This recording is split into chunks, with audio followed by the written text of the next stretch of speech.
Hello ફૂડી friends, કૃષ્ણકા kitchen ખજાનામાં તમારું સ્વાગત છે. આજે આપણે જોઈશું એકદમ હેલ્ધી, સ્પોન્જી અને ટેસ્ટી મગની દાળ અને લીલી મકાઈના ઢોકળા. એની રેસીપી જોવા માટે તમારે આખો વિડીયો જોવો પડશે. તો એના માટે મેં મગની મોગર દાળ અને મસૂરની દાળ, 1 કપ મગની દાળ અને અડધો કપ મસૂરની દાળ એવી રીતે 2 કલાક માટે પલાળી લીધી છે. હવે આપણે જાડા પૌવા છે, અડધો કપ એ લઈ લીધા છે. હવે એને પાણીમાં પલાળી રાખીશું. હવે આપણે મગની દાળને ક્રશ કરવાની છે. એમાં લીલા મરચાં, આદું અને પલાળીને રાખેલા પૌવા, 2 મિનિટની અંદર જ પૌવા પલળી જશે.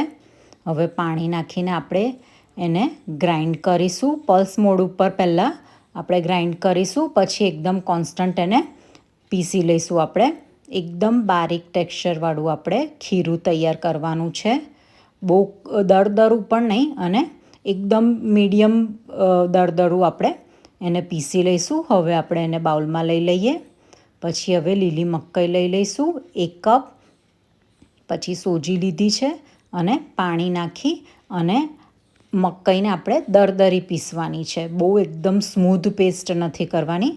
થોડુંક ચંકી ટેક્સચર હશે તો ઢોકળા ખૂબ જ સરસ લાગશે. હવે બેઉ મિક્સરને આપણે ભેગા કરી લઈશું. તમે આની અંદર મકાઈના આખા દાણા પણ નાખી શકો છો. હવે 10 મિનિટ માટે ઢાંકીને રેસ્ટ આપીશું. હવે રાખીશું મીઠું, હળદર અને એ બેઉને મિક્સ કરી લઈશું. હવે અંદર એડ કરીશું તેલ.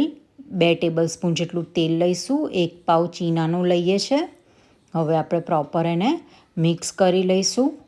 હવે ગ્રીસ કરીને તેલથી ગ્રીસ કરેલી 2 થાળી લીધી છે.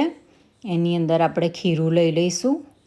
આ બધી વસ્તુ આપણે પહેલેથી જ રેડી કરીને રાખવાની, જેથી પેલો ઈનો બેસી ના જાય. હવે ઉપર આપણે લાલ મરચું સ્પ્રિંકલ કરીશું અને એને સ્ટીમ થવા દઈશું.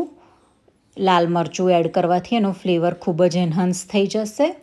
હવે ચેક કરી લઈએ. 15 મિનિટથી 20 મિનિટ સુધીને આપણે સ્ટીમ કર્યું છે. ચપ્પુ એકદમ ક્લિયર આવ્યું છે. તો આપણા ઢોકળા તૈયાર છે. મનગમતા શેપની અંદર આપણે આ ઢોકળાને કટ કરી લઈશું. હવે બીજી બેચ તૈયાર થાય ત્યાં સુધીને 2 થાળીમાં વઘાર કરીએ. તેલ લઈશું, રાઈ લઈશું અને હવે તલ લીધા છે. ગેસ બંધ કરી અને વઘાર આવી રીતના ઢોકળાની ઉપર આપણે રેડીને ફેલાવી લઈશું અને ઉપર લીલા ધાણા નાખીને ગાર્નિશ કરીશું. હવે તબેતાથી આપણે એને કાઢી લઈશું. એકદમ સરસ સોફ્ટ અને સ્પોન્જી ઢોકળા તૈયાર થયા છે. વરસાદની સિઝનમાં ભજીયા ખાઈને બોર થઈ ગયા હોય તો આ ઢોકળા તમારા માટે એક હેલ્ધી ઓપ્શન્સ છે. તો સર્વ કરી લીધા છે અત્યારે ચટણી સાથે.